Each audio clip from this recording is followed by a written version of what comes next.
سلام علیکم به پادپیسچگان کانال و همان نفرانی که به کانال می درآیند و این ویدیو را تماشا می کنند.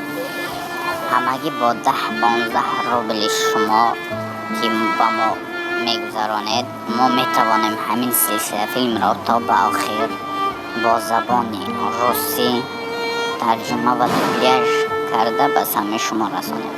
هر چقدر زودتر پول لازم جمع می شود ما فیلم ها را گذاشتن می گیریم و خصوصا سلسله فیلم ها را ما برای همین پولکی کردیم که همین سلسله فیلم حکمت زندگی را ترجمه و دوبلیاژ کنیم. میدانم بعضی ها میگویند نه به ما لازم نیست، اما همان نفرانی که گفته بودند در برآوردن سلسله فیلم حکمت زندگی کمک میکنیم به همان ها رسانیده می شود. حرکت کنید و کمک کنید تا فیلم زودتر برآید.